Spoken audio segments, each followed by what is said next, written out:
Hoy queremos ver el mundo a través de los ojos de un niño. Queremos tener su altura, su flexibilidad, su energía y, sobre todo, su curiosidad. Esa mirada limpia, sin prejuicios, abierta a todas las posibilidades. ¿Cómo perciben los más pequeños los entornos? ¿Cómo es su relación con la arquitectura, con su barrio, con el espacio urbano? ¿Cómo les afecta lo que decidimos los mayores? En este episodio hablamos de arquitectura, diseño y niños. Yo soy Raquel Aullón y estás escuchando El Abrigo, un podcast de Giveyer Home Experience. Bienvenido a El Abrigo, hoy con Almudena de Benito. A estas alturas del podcast ya tenemos muy claro que la arquitectura condiciona nuestra vida.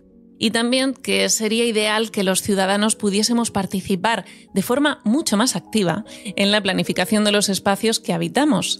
Pero claro, para poder decidir, para poder elegir, primero tenemos que conocer. Y cuanto antes, mejor.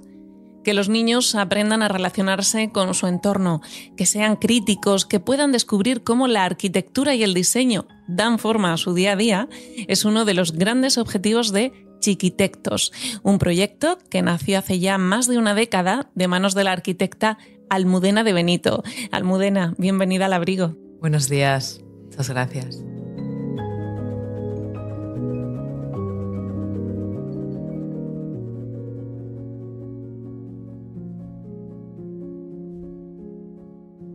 Almudena, ¿de dónde surge esta idea o no sé si quizás esta necesidad que viste en un momento dado de acercar la arquitectura y el diseño a los más pequeños?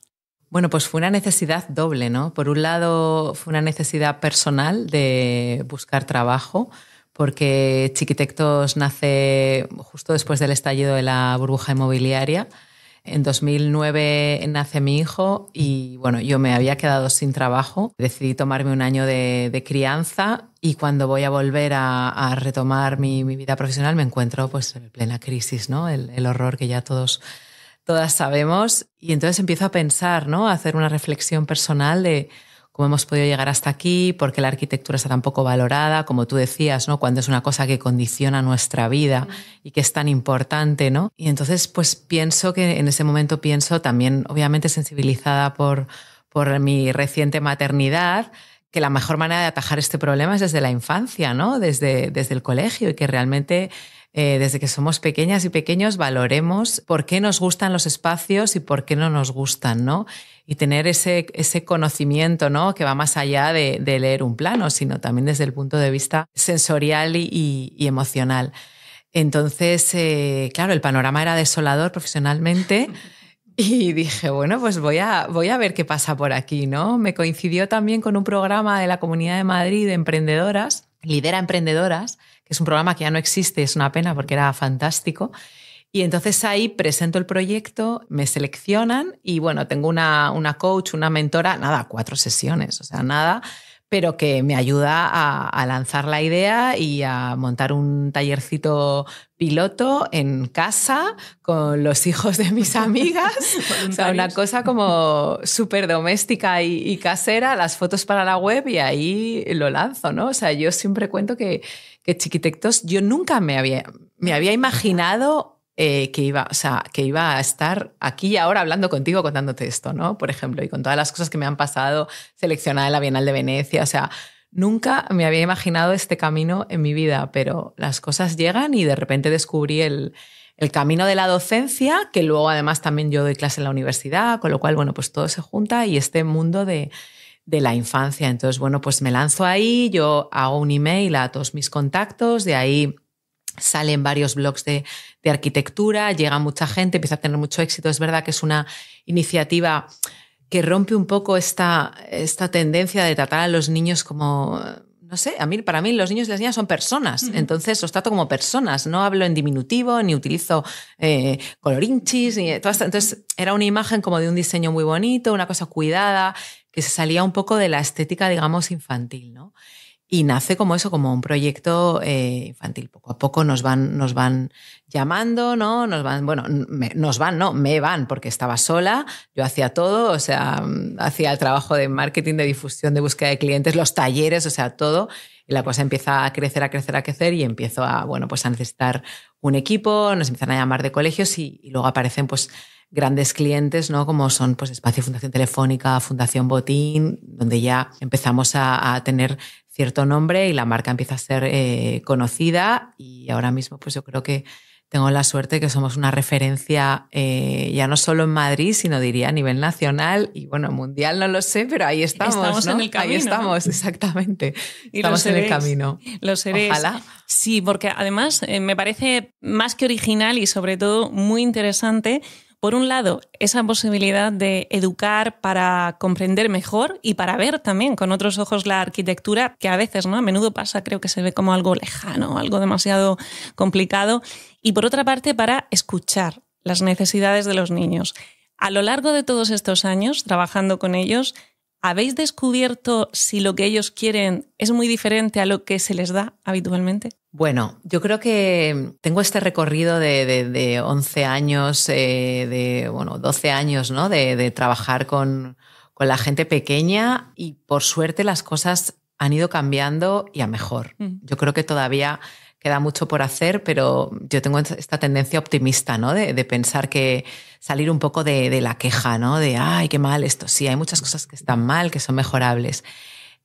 Yo lo que veo es que las cosas que proponen las niñas y los niños no son tan difíciles de conseguir. O sea, no son grandes inversiones, o son grandes obras, son cosas pequeñas, ¿no? Es como esta frase de Galeano, ¿no?, de gente pequeña haciendo cosas pequeñas en lugares pequeños puede cambiar el mundo, ¿no?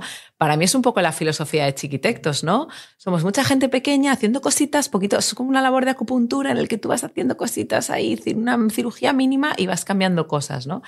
Entonces, obviamente, ¿no?, el taller de Ciudad Sostenible, que es uno de los talleres que más éxito tienen, yo creo que es el taller que más veces hemos llevado a cabo, y lo hacemos mucho en colegios, porque bueno, pues es un taller que funciona muy bien en equipo, en el que bueno, pues dividimos en diferentes equipos, ¿no? Espacios públicos, red viaria, espacios verdes y viviendas.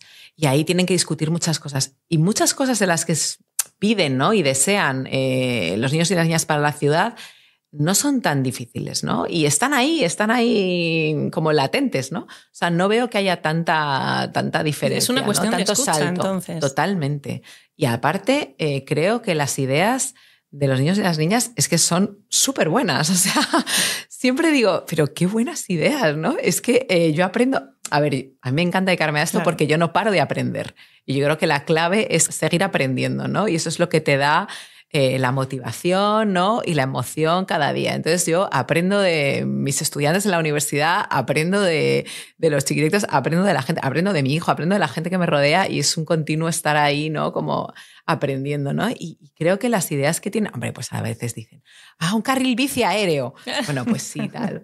O me acuerdo de una niña, ¿no? Un carril equino, ¿no? Porque le gustaba mucho montar a caballo, tal. Son cosas así, pero todas estas ideas que parten de una idea que puede ser muy loca, al final, aterrizadas, llevan a un sitio que es factible, con lo cual escuchar las necesidades de la gente pequeña me parece fundamental. Y ahí enlazo con que siempre yo cito a Francesco Tonucci, que es el autor de La ciudad de los niños, este pedagogo italiano, que habla que las ciudades pensadas por los niños y las niñas son ciudades buenas para todos, ¿no?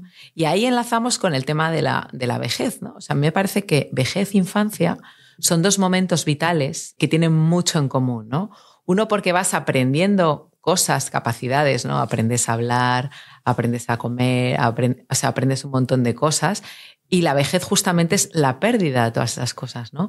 Con lo cual ya hay proyectos en Canadá que están juntando residencias de la tercera edad con escuelas infantiles, ¿no? Interesantes. Claro, porque al final es como que estás en el final de la vida y en el principio, ¿no? Y me parece súper bonito esa conexión, ¿no? Además, cuando tú vas a visitar a una persona mayor, ¿no?, llevas un bebé, o sea, la alegría que les da, ¿no? Porque es como que tú estás al final de tu vida y de repente viene alguien que está al principio, ¿no? Y toda esa enseñanza. También, exacto, ¿no? Entonces, creo que una ciudad pensada por las niñas y los niños es una ciudad buena para todos, porque piensan desde un lugar que es el caminar despacio, que es el observar, que es, siempre pongo este ejemplo, ¿no? De la Castellana en Madrid, no la puedes cruzar de una vez, si no es corriendo literalmente, ¿No ¿sabes? Entonces es que dices, es que claro, la ciudad está pensada para los automóviles, está pensada para ir en coche, no para los peatones y mucho menos para un peatón pequeño que anda más despacio o una persona mayor o alguien que se ha hecho un esguince. O sea, entonces creo que ahí es muy importante la escucha y muy importante luego llevarlo a cabo, ¿no? Porque ahí abriríamos el melón de los proyectos participativos, que es otro capítulo triste para mí. Iremos a eso porque estás diciendo una cosa que me parece muy interesante y quiero recuperar esta idea, ¿no? Que dices, claro, lo que proyectan los niños nos sirve también para las personas mayores, porque creo que hay que lanzar un poco esa idea de que es posible, y tú me lo dirás si lo es o no, proyectar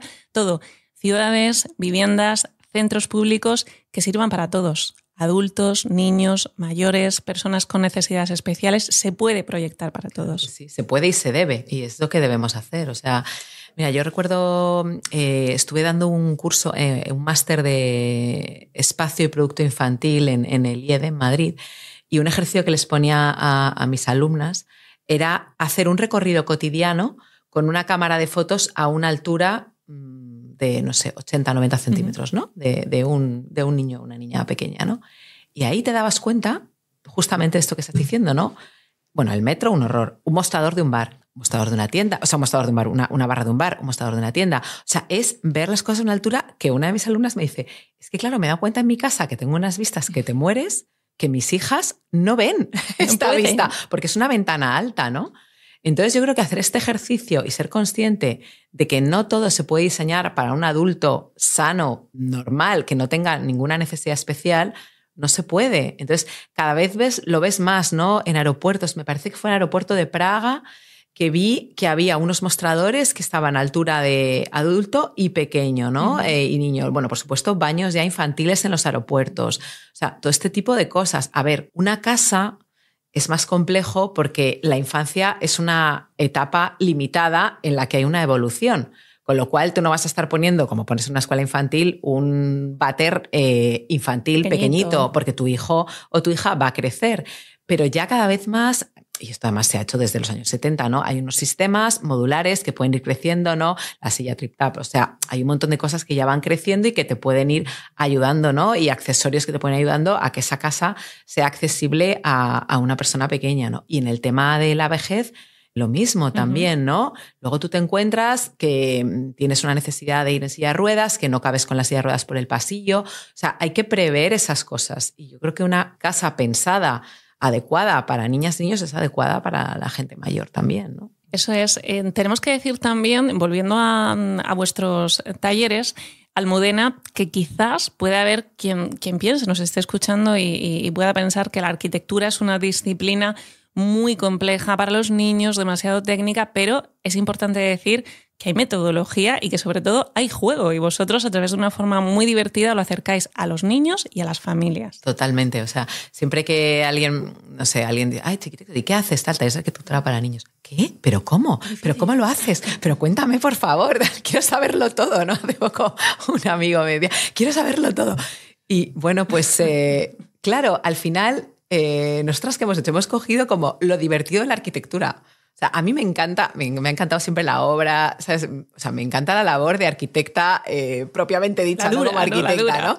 Pero claro, al final te estás peleando con todo el mundo, el presupuesto, no sé qué, y luego hasta que ves una obra acabada pasa un montón de tiempo. Entonces, el taller que tiene, el taller es una arquitectura efímera, digamos, es inmediato, tiene una gratificación inmediata, ¿no? Tiene un aprendizaje que es en el momento y es la parte lúdica de la arquitectura, que es toda la parte creativa de probar, diseñar, dibujar, construir, compartir ideas con tus compañeros y compañeras, ¿no? Toda esa parte llevada al extremo, ¿no? O de repente una deriva por un edificio, vamos a buscar, o sea, un poco tema gincana, ¿no? Vamos a buscar aquí las huellas. Ahora estamos haciendo unos talleres para patrimonio de la Comunidad de Madrid en la antigua fábrica de cervezas El Águila, ¿no? Entonces, estos talleres, ¿qué ocurre? Que, claro, les hacemos que busquen las pistas de que eso era una fábrica de cervezas, ¿no? Y no ahora mismo la Biblioteca Regional y el Archivo con lo que le gusta a un niño, meterse por sitios prohibidos, claro, abrir esas unas puertas, lupas, buscar. ¿no? Van con les damos las lupas o gafas, mirar esto con ojos de arquitecta o de arquitecto, ¿no? Y esto da la casualidad de que este año en Madrid hemos tenido varios edificios significativos, ¿no? Que son edificios protegidos antiguos, además, casi todos de principios del siglo XX. Encima, ha sido casualidad, pero todos en la estética neomudéjar de 1912-13 por ahí, que es Cervezas el Águila, el depósito de agua de la Comunidad de Madrid de Isabel II, también que está ahí en Santa Engracia, la Casa Encendida también, ¿no? Que también es una fachada, es una arquitectura neomudéjar.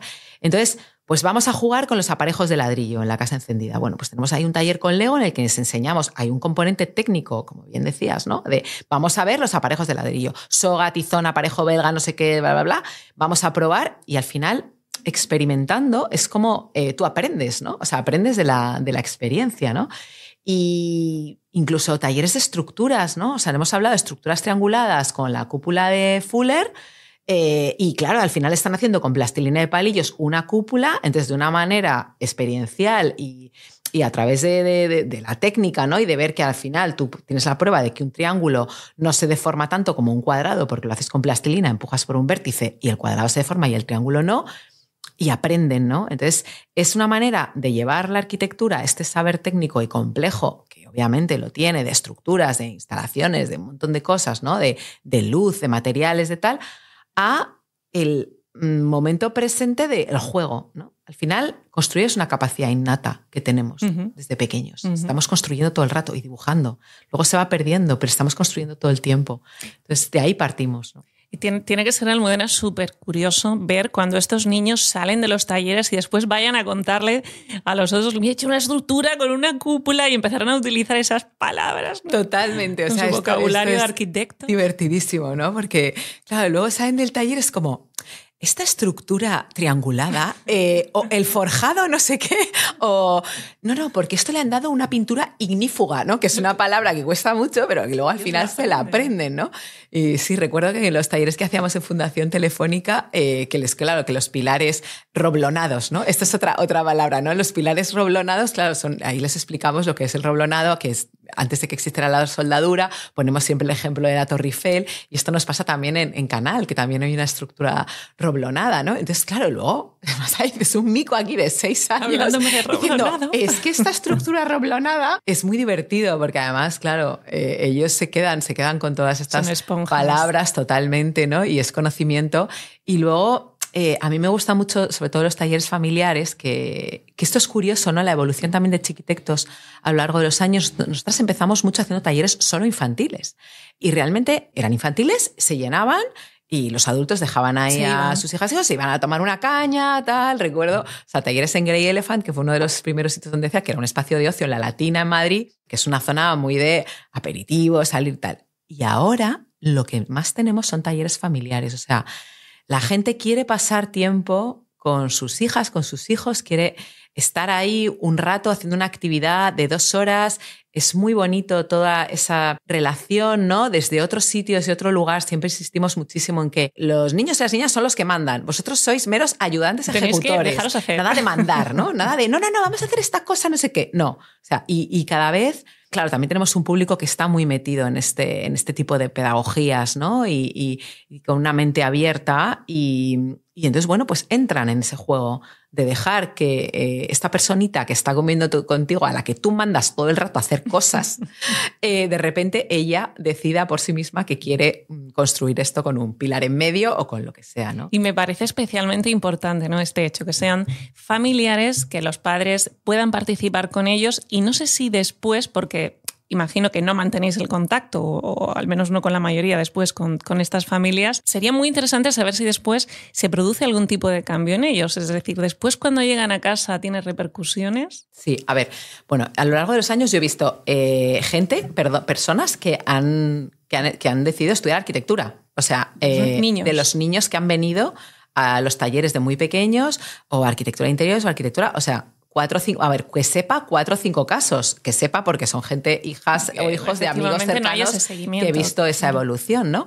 Pero donde sí lo hemos notado, por ejemplo, es en colegios. O sea, hicimos un programa educativo para la escuela IDEO, que es una escuela, bueno, pues muy innovadora a nivel pedagógico. Hicimos todo un programa anual con 2 cursos, con 4º y 5º de primaria, y ahí sí que después, al final de curso, se veía claramente una evolución, ¿no? Un desarrollo de la inteligencia espacial, un uso de herramientas que antes no tenían. O sea, yo volví al año siguiente por otro tema que no tenía nada que ver y estaban haciendo maquetas de un proyecto que no tenía nada que ver.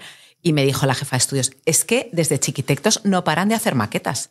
O sea, utilizar otras herramientas de expresión para contar cosas, y una puede ser la maqueta, otra puede ser el dibujo, otra puede ser el collage, ¿no? O sea, son cosas muy, muy interesantes, ¿no? Que son herramientas que damos, que a mí me parece fundamental aprender a trabajar en equipo, ¿no? También ya nadie trabaja sola o solo. Escuchar, decidir, ponerte de acuerdo, discutir, llegar, o sea, cumplir una meta, ¿no? La creatividad me parece fundamental también, ¿no? Pero la creatividad a todos los niveles, no de se me ocurre esto, la creatividad para resolver un problema con tu madre, con tu hermano, con tu familia, o sea, con alguien de trabajo. O sea, creo que son herramientas muy importantes, ¿no? Y el diseño, o sea, el ser conscientes de que todo lo que tenemos a nuestro alrededor ha sido diseñado, dibujado por alguien, ¿no? Y que hay un plano o un prototipo de ese diseño, ¿no? Y luego hay una cosa que se me ha olvidado antes, que pensaba de los talleres familiares, que también hay una clave, que es que el taller familiar es un taller heterogéneo para gente de todas las edades. Incluso vienen abuelos y abuelas, claro, que nos ha pasado, ¿no? Entonces es un taller en el que obviamente tu discurso va para los niños, pero no es un discurso infantil, que es lo que decía antes, ¿no? O sea, difundimos la arquitectura a personas de todas las edades. A ver, obviamente hay conceptos más complejos que habrá que tratarlos de una manera o habrá que utilizar palabras y decir, oye, ¿sabéis qué significa esto? ¿Sabéis qué es un roblón? ¿Sabéis qué es? Pero al final los adultos no se aburren. O sea, a mí me ha pasado ir a talleres con mi hijo, estar de brazos cruzados y decir, vaya rollo, ¿qué es esto? Que estoy aquí de cuidadora. Y no, o sea, te implicas, participas y sobre todo hay veces que si son talleres, por ejemplo, los talleres que teníamos en Telefónica eran para niñas y niños de 4 a 6 años, que eran actividades que realmente no podían hacer si no era con un adulto. Un niño de 8 sí las hace, pero un peque de 4 o 6 no las hace, ¿no? Entonces yo creo que también esa es un poco nuestra clave, ¿no? De que es como un taller divertido para todo el mundo, que todo el mundo aprende. Luego siempre está el padre o la madre que te pregunta una cosa más. O sea, nosotros siempre tenemos como un discurso por debajo, es como las películas de Pixar, ¿no? Que tienen un discurso infantil de un discurso adulto, y si te preguntan, pues siempre tienes más datos, ¿no? Para dar, para contar, para profundizar, ¿no? En el tema. Y Almudena, cuando observáis cómo los niños desarrollan esas ideas o propuestas que vosotros les hagáis de cualquier tipo de proyecto, si lo comparas con los adultos, con los profesionales, con los arquitectos y diseñadores cuando están trabajando, ¿qué es lo que más os sorprende en cuanto vamos a llamarle el método? ¿El método de los niños es diferente del método de los profesionales? Totalmente, o sea, nada que ver. Y esto además se ve, por ejemplo, el taller de ciudad, ellos empiezan a construir directamente. O sea, nadie planifica. Claro, entonces nadie planifica. Es como, mira, primero hago y luego pienso, ¿sabes? O sea, hacer primero, actuar y luego reflexionar, ¿no? Que ya veremos. Y sin embargo, cuando hemos hecho ese mismo taller con adultos, todos sentados alrededor de una mesa, oye, no, pero aquí entonces el ayuntamiento va aquí, entonces una calle principal, no sé qué, no sé cuánto, está ahí todo dibujado y tal. Entonces, es curioso porque cuanto más mayores son, más van cambiando eso, ¿no? Y más van pidiendo, nos pasa mucho que, no, por ejemplo, el taller de ciudad lo hacemos todo con témperas, no hay lápices. Entonces de repente dicen, queremos un lápiz para probar, ¿no? Para hacer un pequeño croquis, ¿no? Entonces eso es muy distinto. Son mucho más intuitivos, son mucho más sin pensar, inconsciente, ¿sabes? Venga, allá voy, me lanzo a construir, me lanzo a experimentar. No lo paso, o sea, no lo paso por la razón. Sí, no hay tanta razón, hay más experiencia. Y eso es muy bonito. Y yo creo que ahí nosotras como arquitectas o como profesionales tenemos mucho que aprender de repente déjate llevar, venga, inconsciente. En la universidad nosotros tenemos un ejercicio con mis alumnos, yo doy en cuarto proyectos y hace bastantes años ya empezamos a hacer una propuesta de un proyecto a mano, ¿no? Hacer un proyecto a mano sin AutoCAD. Entonces, como mucho de experimentar, dibujar, irte al lugar, coger piedras, arena, no sé qué, como un poco más experiencial y salen cosas, ¿no? Porque al final en la mano hay muchísimas conexiones neuronales que te conectan con partes de tu cerebro, inconscientes, ¿no? O subconscientes. Entonces, el hecho de trabajar con la mano y de mover eso, y es la base además del Lego Serious Play, ¿no? Esta parte del Lego que se trabaja en equipos, en empresas, el construir con la mano y el dibujar con la mano te da unas herramientas que no te las dan. Bueno, y ahora además están haciendo un montón de estudios de la escritura a mano, de cómo sirve, que no las tienes cuando dibujas en AutoCAD o en ordenador, ¿no? Entonces, para mí lo principal es eso, y la espontaneidad, el todo vale. O sea, no estás pensando, ay, no, es que esto no se puede. No, da igual, todo vale. O sea, el lema de Chiquitectos es todo vale. ¿Puedo? Sí, sí, sí. O sea, todo sí, ¿sabes? Todo es posible y en base a toda esta información que lleváis, que lleváis recogida, porque al final los estáis viendo y como tú dices, estáis también aprendiendo y estáis recabando muchísima información, ¿habéis podido llegar a alguna conclusión sobre qué es lo que ellos al final valoran más en una vivienda o dónde es donde más fallamos a la hora de proyectar una vivienda? A ver, el tema de la vivienda es un tema complejo, ¿no? Porque lo que decíamos antes, es una vivienda que es lo que es y que no puede evolucionar o crecer a la vez que al final lo va sucediendo, ¿no? Creciendo a la vez del crecimiento físico de esa persona, ¿no?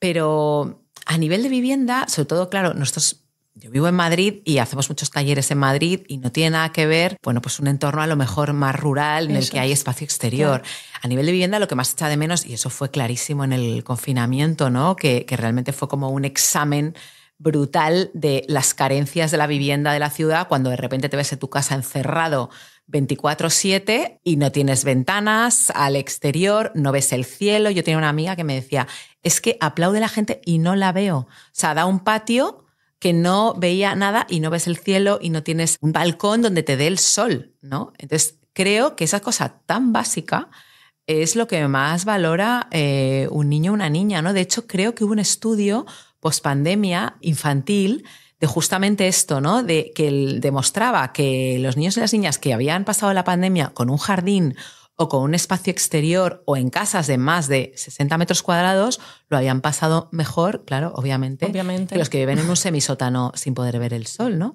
Entonces creo que las necesidades infantiles son las mismas que las adultas, o sea, un espacio abierto, confortable, con vistas, con luz, con sol, no ruidoso, o sea, la acústica. Esto ayer cuando escuchaba el podcast de Nacho Bautista de Cartoon Lab, ¿no? Que hablaba de qué mal en España, qué mala es la iluminación y la acústica. No puedo estar más de acuerdo, ¿no? La acústica de un espacio, de un bar, de una tienda, ¿no? De un espacio público, la luz tanto natural como artificial, ¿no? Yo creo que son cosas que se valoran. Luego ya a nivel actividades, bueno, pues obviamente a todos los niños y niñas les encantaría tener como un parque donde escalar, no sé qué, estás viendo estos ejemplos, ¿no? Que siempre corren por Instagram de vídeos de un niño ahí haciendo casi curpark en su habitación, ¿no? Pues todo eso les encanta, ¿no? Hay ejemplos en los que, a ver, es muy importante el movimiento, ¿no? Entonces, si tú tienes un espacio en el que te puedes mover libremente, ¿no? En el que no hay sitios prohibidos, ¿no? Sino que tu casa está abierta, el salón lo has invadido, lo has colonizado con tus juguetes, ¿no? Yo creo que eso es la libertad total, ¿no? Yo creo que es a donde están yendo ahora las viviendas, ¿no? A espacios flexibles. Espacios más flexibles. Flexibles, que sirvan para todo, ¿no? Y pasó en la pandemia. O sea, la casa era la oficina, era el gimnasio, era tu clase, era tu aula, tu escuela, era el parque, era absolutamente todo. Y es como tiene que ser, ¿no? Un espacio flexible que se adapte, que tú puedas estar haciendo los deberes en la encimera de la cocina mientras tu padre está haciendo la cena, o puedas estar reunido con tus amigos porque has tirado unos colchones en el suelo y se quedan a dormir todos. O sea, eso es la casa, ¿no? Un hogar que se adapta a tus necesidades que van cambiando a lo largo del tiempo.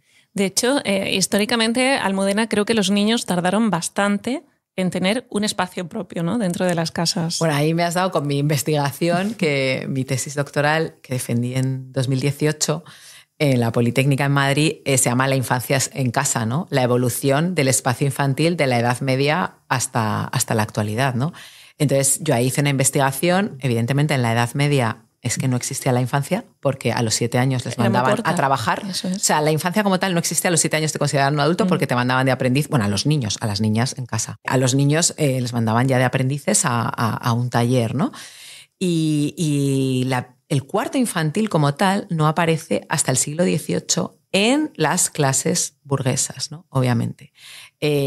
Hasta entonces los niños no tenían espacio en la casa. Pero es curioso porque, aunque aparece en las clases burguesas el cuarto infantil, siempre está relacionado con el servicio, ¿no? sea, eran cuartos, digamos, como el cuarto de servicio, eran cuartos pegados a la cocina, un poco alejados, no conectados con el cuarto de los padres. Luego hay excepciones. Francia, como siempre, lleva a la delantera en todos los temas sociales en los que ya empiezan a aparecer lo que ellos llaman el hotel, ¿no? Que es la casa en la que ya es curioso porque la madre tiene una habitación, el padre tiene una habitación y la madre está conectada con la habitación del bebé o de los niños. O sea, porque claro, la madre es la que lleva los cuidados, ¿no? Que este es otro temazo, ¿no? a tratar. Pero al final, en mi tesis, bueno, y el gran descubrimiento, bueno, aparte, perdón, ¿no? Es eso, o sea, del siglo XVIII y a partir de ahí empiezan, ¿no? En Inglaterra y en Alemania, que empiezan a desarrollarse todas las teorías del juego también finales del XVIII, principios del XIX, ya empieza a haber un interés por el espacio infantil, ¿no? Entonces, en un sitio pues se dividen me parece que es en Inglaterra, dividen cuarto de niñas, cuarto de niños, y sin embargo en Alemania lo que hacen es cuarto de juegos y cuarto de dormir, ¿no? O sea, que empieza a haber ya como toda esta tendencia en el cuarto hasta ya, bueno, pues hasta nuestros días, luego años, bueno, ya a principios de siglo, años 50, tal, las casas en Estados Unidos, mi tesis es en Europa, ¿no? Pero también están las case study houses en Estados Unidos, que es un gran ejemplo donde empieza a aparecer también un cuarto de juegos, donde los espacios infantiles están más relacionados con los espacios comunes de la casa. Y luego ya, bueno, pues años 70, todo este tema del mobiliario hinchable, ¿no? Los cuartos transformables, tal, hasta llegar ahora, bueno, que casi los niños y las niñas son el centro de la casa, ¿no? De hecho, una de las últimas imágenes de mi tesis es como una viñeta de un periódico en el que hay una alfombra gigante, ¿no? Y unos padres ahí sentados en un sofá y dicen, ¿crees que le hemos dado suficiente espacio a nuestra hija? Y está la niña ahí como con un aro haciendo gimnasia rítmica en un espacio gigantesco, ¿no? Entonces es verdad que han sido los grandes olvidados a lo largo de la historia, junto con las mujeres que han hecho todo ese trabajo de cuidados, y hay muy poca documentación sobre esto, porque claro, es la vida cotidiana, ¿no? Lo que se sabe es la otra, ¿no? Y la vida cotidiana, además de una clase social elevada, porque, bueno, pues porque hay cuadros, porque hay pinturas, claro, que reflejan eso. El resto de clases sociales durmieron juntos mucho más tiempo. Claro. Mucho más tiempo. A mí lo que más me sorprendió de toda la investigación que yo hice de mi tesis, ¿no? Es primero ver que los temas que se discuten hoy en día son los mismos que se discutían hace no sé cuántos siglos, ¿no? Que son el colecho, la lactancia, el aprendizaje. O sea, ¿ya se discutía el colecho hace totalmente tanto tiempo? O sea, vamos, no es que se discutiera, es que el colecho era una forma encubierta de asesinar a tu hija o a tu hijo. O sea, es que en Italia se inventan una cosa que se llama el arcutio, que es como una especie de estructura de madera donde tú metes al niño dentro, que está protegido por arriba, y por un lateral tiene un hueco para que tú puedas amamantar a tu hijo mientras está durmiendo contigo. ¿Por qué? Porque con la excusa de la asfixia, no, es que me he dormido encima suyo, claro, eran familias que tenían un montón de hijos, no sé qué, y era una forma de matar a niños de forma encubierta. Entonces, en Italia prohíben, bueno, no se prohíbe el colecho, te obligan a dormir con el arcutio, con este elemento, precisamente para que no haya muertes no deseadas, entre comillas, ¿no? Entonces, el colecho ya se discute, o sea, ya hay tratados de infancias que hablan de cómo se debe dejar caminar a un niño, ¿no? O sea, hay un montón. Mi descubrimiento durante la tesis es que hay un montón de sistemas, ¿no? Que era lo de los dispositivos espaciales, ¿no? Hay un montón de sistemas que intentan frenar o impedir el movimiento infantil. Claro, pero perdóname, Almudena, que te voy a frenar porque dice lo de los dispositivos espaciales, porque claro, Almudena nos ha dicho que su tesis era la infancia en casa, pero se ha saltado todo el subtítulo, seguramente porque necesitaba aire para decirlo. ¿Y por qué no me acuerdo? Claro, pero es que el subtítulo de su tesis es la transformación de los dispositivos espaciales domésticos vinculados a la niñez desde la Edad Media hasta la actualidad. Que ahí es nada. Vaya tela. Que vaya tela. Y claro, a mí leyendo esto me pasó un poco lo que tú nos estabas diciendo ahora. Me he quedado con la sensación muy, muy simplificada, imagino, de que ha habido artilugios siempre para controlar a los niños. Exactamente. Ese para mí fue el gran descubrimiento de la tesis. O sea, mi tesis empieza intentando demostrar, o sea, el objetivo de la tesis es demostrar que en cada momento de la historia el valor que se le da a la infancia se refleja en la estructura arquitectónica de la casa. Y eso lo demuestras claramente. Desde la Edad Media no hay espacio infantil y en el momento en el que los niños empiezan a ser importantes y empieza a aparecer la pediatría, la puericultura, empiezan a aparecer leyes que impiden que los niños trabajen, empieza a aparecer el cuarto de los niños a la vez, ¿no? La revolución industrial, ya hay vivienda colectiva en el que ya los niños tienen un cuarto. Esto es curioso, no tienen un cuarto porque se piensa que tienen esa necesidad los niños, sino buscando la intimidad de los adultos. Claro. O sea, los saco de la habitación, porque esta historia de la Edad Media de todos salón juntos, multifuncional, donde se come, se cocina, se hace de todo, los niños tal, se recibe gente de negocios tal, que es un poco a lo que estamos volviendo ahora, ¿no? De cocina integrada. Pero eso, pues ya está, no se puede soportar. No, mi niña o mi niño que esté en un cuarto y yo tengo mi intimidad, ¿no? Pero ¿qué pasa? Eso es fácil de demostrar, ¿no? Y eso es lo que demuestra la tesis a lo largo de la historia, cómo en cada momento pues, se van añadiendo cosas según los cambios que hay en la sociedad se reflejan en la casa. Pero para mí el gran descubrimiento fue ¿no? Fue el descubrir que en la Edad Media a los niños se les faja, se les venda, el fajado se les venda completamente, y esto tenemos la referencia de todas las pinturas del Renacimiento. Las pinturas religiosas, el niño Jesús como sale, envuelto en unas vendas. Esto era para que no se movieran. O sea, les tenían ahí absolutamente inmovilizados. El fajado se ha demostrado luego a lo largo en el siglo XX con estudios médicos que baja el latido del corazón, que relaja, que hace que que relaja, que es que impide, que es que te deja digamos noqueado. que te amuerma, vamos a decir un poquito. Y tú te cuelgas suavemente al niño ahí envuelto en un clavo, y hay el pórtico, no me acuerdo ahora cómo se llama, el pórtico del Hospital degli Innocenti en Florencia. Hay unos medallones que son los niños con el fajado, cómo se iba quitando el fajado a lo largo de los meses. O sea, era como recién nacidos, fajado entero. Un fajado que te cambiaban igual una vez al día, con lo cual imagínate todo el ¿cómo tema. iba esa criatura? Pises y cacas, ¿no? O sea, perdón.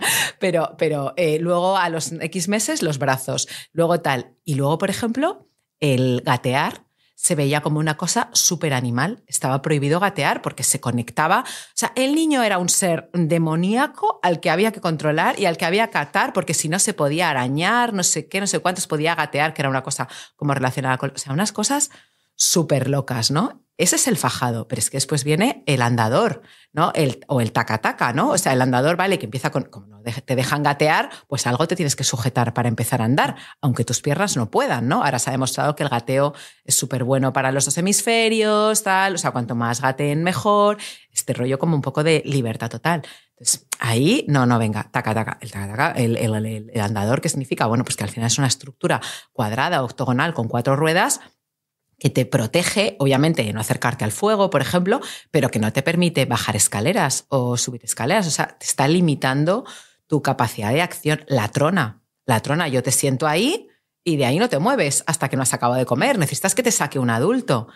Y toda esa evolución, claro, hoy, ¿cuál es nuestro dispositivo de control? Es la pantalla. O sea, hoy, ¿qué pasa? Cuando queremos tener al niño quieto. No sé si hemos empeorado con respecto al vendado o qué.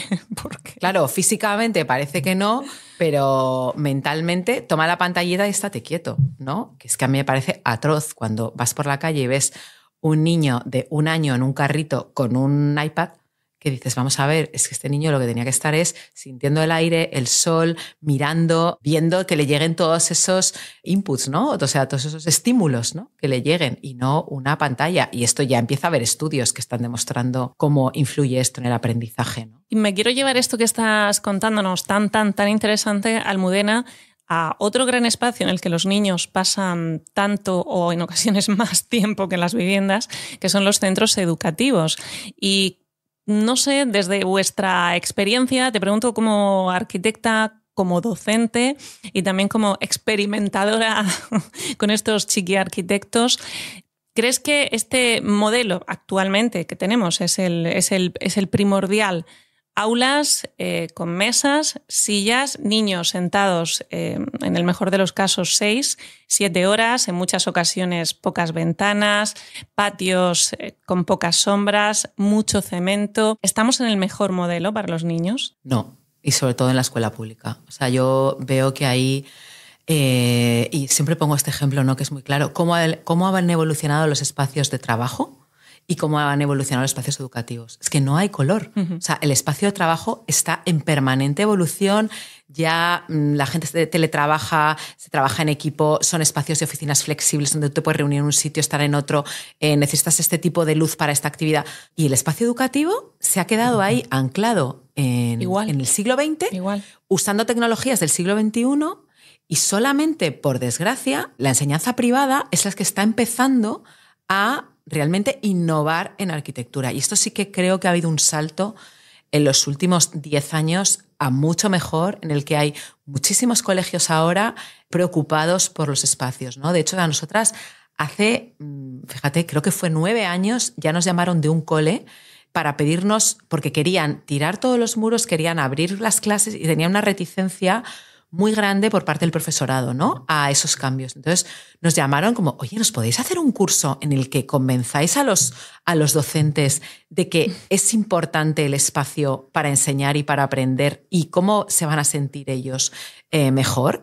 Hicimos este curso que se llama El aula como espacio de aprendizaje, que es un curso para docentes que hacemos en una mañana de sábado en coles y que lo hemos llevado a cabo en un montón de colegios donde, claro, tú puedes llevar a cabo cambios en tu cole sin grandes obras. O sea, porque el problema de la enseñanza pública es que no hay dinero. Entonces tú no les puedes ir a vender, venga, mira, haz esta reforma, que mira los colegios en Finlandia o en Japón cómo son, porque es que es absolutamente inviable. Entonces yo creo que la clave del espacio educativo, igual que la casa, es la flexibilidad. O sea, que tu clase pueda cambiar, que tú puedas hacer un trabajo en el suelo, que tú puedas hacer un trabajo de repente en equipos. Esta organización espacial de aula unidireccional, de tarima, que es que ya encima hay un montón de mensajes ocultos ahí, ¿no?, sobre quién tiene aquí el poder, ¿no? ¿Quién tiene el poder? ¿Quién está encima de la tarima? Y tú estás ahí solamente escuchando. Es una cosa unidireccional, ¿no? La puerta, pedir permiso, la puerta cerrada. O sea, hay un montón de cosas ahí detrás que poco a poco van saliendo, ¿no?, que hay que cambiar, ¿no? Entonces yo creo que para mí el hecho de poderte mover físicamente... Tú no puedes tener a un niño 7 horas en un sitio sin moverse. Ni a un adulto tampoco. Es antinatural. Es que no puedes. Entonces, que tú te puedas mover, el cambiar, el ir cambiando de actividad, el tener una iluminación adecuada para un momento dado, no sé, en infantil, por ejemplo, que duermes la siesta, ¿no? Pues es que a lo mejor hay que dormir la siesta también en primaria y en secundaria. Yo me declaro fan absoluta de la siesta, de las siestas de 10 minutos. Los adultos también. Por favor, claro que sí. O sea, 10 minutos de desconexión. Empresarios del mundo, lanzamos desde aquí el llamamiento. Y además ahí ya se empieza a ver mucho esto de los beneficios de la siesta. La siesta corta, 10 minutos, 20 minutos, ¿no? Entonces, el poder tener ese espacio en el que tú te mueves, en el que se adapta a diferentes actividades, ¿no?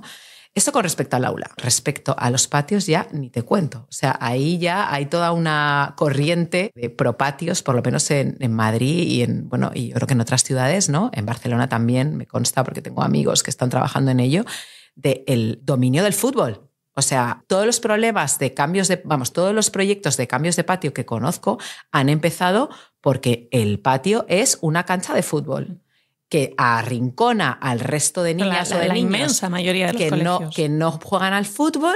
Entonces, hay muchos ejemplos en Madrid claros y en Barcelona de patios que están haciendo turnos. No solamente se juega al fútbol, no sé, yo qué sé, lunes y miércoles, y el resto tal cambia y empezará. Además, ahí se han metido mucho las AMPAs, ¿no? Las asociaciones de padres y madres que han empezado a trabajar este tema y a hacer talleres y a hacer un proyecto participativo para realmente preguntar a los usuarios, que es lo lógico. O sea, tú vas a hacer un proyecto y preguntas a quién lo va a usar, cuáles son sus necesidades, que es lo que hacemos nosotros en el taller de coles, ¿no? ¿Cuáles son tus necesidades como docente? O sea, porque lo ideal es que el espacio se adapte a tu manera de dar clase, no al contrario, no que tú tengas que adaptar tu manera de dar clase al espacio. Entonces, los patios me parece un tema interesantísimo, ¿no? Hay muchos niños y niñas que no quieren actividad después de comer, que si la biblioteca del cole está abierta, se van a la biblioteca a tumbarse, a descansar, a dormir una mini siesta. No les apetece estar ahí bajo el sol, la sombra, el cementazo. O sea, esto es un tema que creo que debería elevarse a debate nacional. Totalmente. ¿Por qué no hay sombra en los patios de los colegios? Porque no hay en las ciudades. En los parques infantiles. Yo esto es una cosa que, además, la comento con muchos profesionales del sector, porque no me cabe en la cabeza quién es el señor o la señora que planifica planifica los parques y jardines de las ciudades donde los columpios están ardiendo todo el día y los niños no pueden bajar al parque hasta que se va el sol, que se tienen que ir a dormir. Exactamente. No. Sí. ¿Qué está fallando aquí? Yo creo que falla mucha voluntad política, creo. Sinceramente, creo que hay una falta de voluntad política en hacer estos cambios, ¿no? En que las ciudades, o sea, estamos con un cambio climático, está súper demostrado, poner árboles en la ciudad, que haya árboles en la ciudad, baja un montón de grados, vas paseando y pasas al lado de un parque y es que te baja la temperatura automáticamente. Entonces, es que está ahí, ¿no? ¿Por qué pones un suelo de goma? O sea, por favor, ¿por qué no hay árboles? ¿Por qué no hay naturaleza? ¿Por qué no hay agua? Tú vas a Alemania y hay parques que tienen agua para jugar con agua y con barro, ¿sabes? O sea, de dispositivos que son chorritos, no sé qué. O sea, poco a poco va cambiando, pero la inmensa mayoría de las ciudades españolas bueno, pues tenemos la Plaza Dura y el patio de colegio, que es un patio carcelario. Yo de verdad he visto colegios que era una auténtica cárcel. O sea, un muro para arriba, todo cemento, ni un árbol, 2 canchas de fútbol y una de baloncesto. O sea, y cero cosas más. Entonces, pues pon estructuras, pon sombra. Recuerdo un colegio que fuimos en Zaragoza, que el AMPA había hecho una estructura de sombra con camisetas. O sea, habían reciclado camisetas y era toda una estructura que habían cosido de camisetas. Luego tenían una parte para escalar. Luego había un padre que trabajaba en una industria de temas de instalaciones y entonces habían puesto como unas tuberías para tirar arena y como un xilofón para hacer música con tuberías. O sea, cosas que no cuestan dinero. Está claro que hay muchas cosas que se pueden hacer. Es una cuestión de voluntad, de conciencia, de conocimiento, de creatividad también en muchos casos, que va asociada a ese conocimiento. Hay que seguir difundiendo mucho, creo que todavía hay que seguir trabajando mucho. Vosotros lo estáis haciendo. Te quiero lanzar una última pregunta, no sé si te voy a poner a lo mejor en un aprieto o no, es algo que tenéis. Una cosa muy atroz que me acabo de acordar de los colegios, el ruido de los comedores. O sea, este es otro tema. Este es otro tema que merecería, o sea, también debe ser revisado. Lo hemos tratado en este podcast. Mira, no lo sabía, debe ser revisado. Importante. O sea, la acústica de los espacios educativos, ¿qué pasa? Que están pensados como para limpiar rápido, entonces son todo superficies que reverberan muchísimo y hay un índice de reverberación altísimo que hace que sea insoportable. Y bueno, comedores de alumnos y restaurantes. Y restaurantes, pero el comedor es un sitio y ahí es que, bueno, tengo compañeros arquitectos que se están dedicando a esto, precisamente a hacer estudios acústicos en comedores y a poner un sistema implicando a la comunidad educativa, sistemas de absorción, con talleres, no sé qué, que medio crean ellos para bajar el ruido de los colegios. Toda esta experiencia, todo este conocimiento, todo lo que lleváis recogido a lo largo de más de una década, ¿habéis pensado o existe el proyecto de darle algún tipo de forma en cuanto a artículo, publicación, libro, algo a lo que los que estamos deseosos de soluciones después podamos acudir? ¿Habéis pensado hacer pues mira, algo así? A ver, es una idea preciosa, pero es una idea que nos supera completamente porque tenemos una cantidad de material brutal. Pero es verdad que me contactaron de un blog, Archidaily, y entonces me pidieron proyectos que habían salido en los talleres. Y entonces de repente dije, ostras, ¿cómo hacemos esto, no? Claro, al final nosotras tenemos pues cuando hacemos un taller, hacemos una evaluación, hacemos un resumen tal, recogemos cosas. Pero claro, es imposible la cantidad de proyectos que tenemos de hacer un compendio, ¿no? Entonces esto, lo ideal, y esto lo lanzo aquí por si alguien me escucha, lo ideal sería tener un cliente que nos financiara esto y que nos encargara una serie de talleres, un cliente, y dijera, vamos a hacer una publicación al final de esos talleres. De momento no ha surgido. Nosotros, tenemos un Instagram que ya es, aparte de anunciar nosotros nuestras actividades, ya colgamos muchas cosas de actividades que llevamos a cabo y de ejemplos, ¿no? de proyectos, que quieras que no, bueno, es una huella digital. Pero publicación como tal, no. Yo primero tengo que publicar mi tesis. La tesis, vaya por delante, que ya el título lo merece. Y además, la verdad que es muy, muy, muy interesante. Hacemos el llamamiento, dejamos el llamado hecho por si encontramos alguien que quiera ayudarnos a financiar esa difusión de todo el trabajo que está haciendo Chiquitectos. Y Almudena, os deseamos muchísimos éxitos con este proyectazo tan bonito, tan interesante y tan importante que estáis haciendo, y ojalá que empecemos a tener en cuenta más también a los niños a la hora de planificar nuestros espacios y que ellos sean también cada vez más participativos. Gracias, Almudena. Muchísimas gracias, lo he pasado fenomenal. Y nosotros también, y espero que los que nos escuchéis también. Así que a ti que nos acompañas, gracias un día más por tu tiempo y nos escuchamos en el próximo episodio de la mano de Giveyer Home Experience. Hasta entonces.